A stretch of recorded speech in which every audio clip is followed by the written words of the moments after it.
I really am excited about this palette this week because it's got my favorite color, which is pink. So we're gonna go, we've got a girl baby, we've got a girl dress, and we've got this really amazing girl colored hydrangea. Look at that. So these are incredibly rare because they're really, really expensive to buy.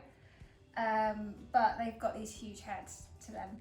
And I thought that it would be really cool in keeping with our theme on supporting hydrangea growers at the moment. And we've married that actually with some Helleborus, which you won't have seen because we don't use it very often. It has a very short window, but one of the things I love about it, and I've just been playing around with these, is that you can turn the petals of the buds inside out and they create this really beautiful shape, which you can see here.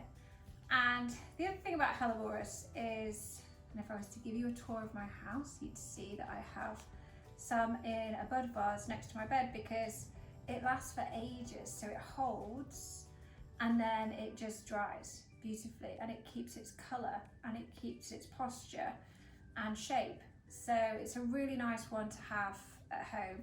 So I'm really excited about that.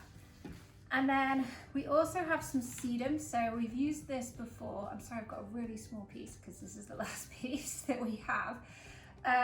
But the color of sedum transitions. So it starts off green and then it goes blush.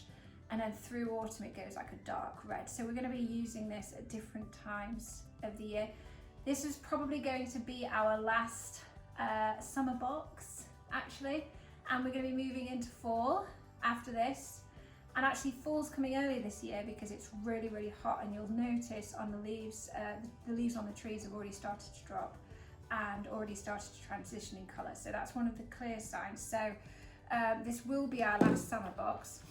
And then we also have just one piece of Lysianthus and a rose, just some nice secondary floral elements just to complement the palette, and then we have some lemon leaf that we're going to use as the greenery. So first things first, I'm sure everybody knows it by now, we're going to start with the lemon leaf. So basically I'm just cutting like the bigger pieces into smaller pieces and just using it to cover the perimeter of the vase, like so.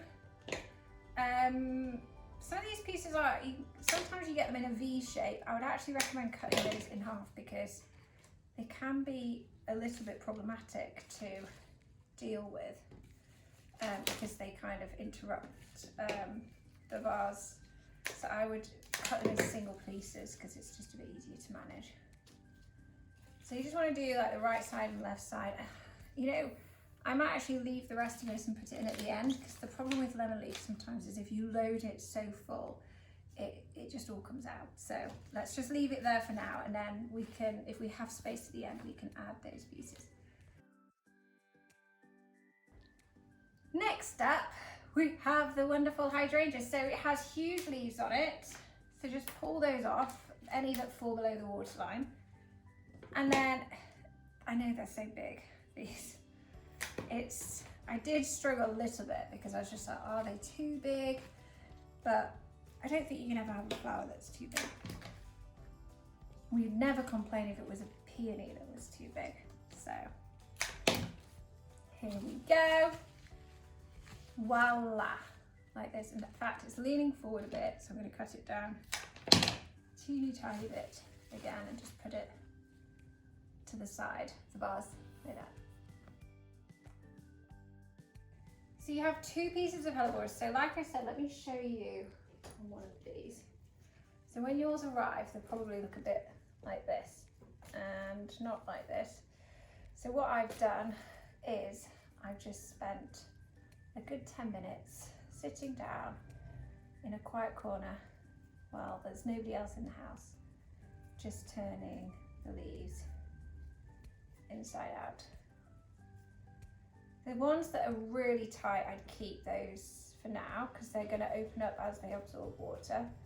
But the others, you can just keep rolling around like that. Okay, and so what you'll end up with, something like this. And then what I'm going to do with mine, I've got two pieces. I'm going to cut at the end and add it underneath.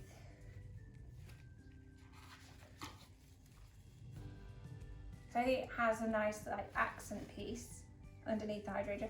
And then the other one I'm just going to add to one side, so you can put it on the right side or the left side, wherever you want. You can see that the detailing on these flowers is really pretty.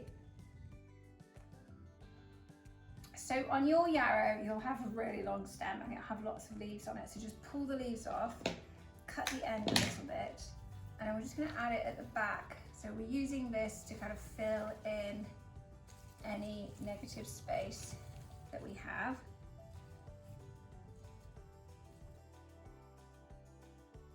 So for the Lisianthus and the rose, so what I would suggest doing with Lisianthus is just strip the leaves and the petals off the stem, cut it down, and then really you want to kind of use it as an accent piece. I think it's nice to use it to break up the hydrangea. The same thing with the roses. Let's just strip the leaves. Make sure you remove any outer petals that might be curling or browning in them. Just going to add it in here to break it up a bit. And then you can see the shape of mine's gone a bit interesting here. So I'm going to take the rest of that lemon leaf that I have and then just use it to kind of make the shape work a little bit more nicely, so it's a bit more balanced. So I could do with one here, for instance, and where else? Maybe one at the back here. So it's great to use all of your greenery, but it's just hard if you load it up really full at the beginning with this, because the hydrangea is so big. There we go. And there we have it. So I wanted to just say, for those of you that have ordered the add-on bunches over the past couple of weeks for our hydrangea growers, we are really in hydrangea season.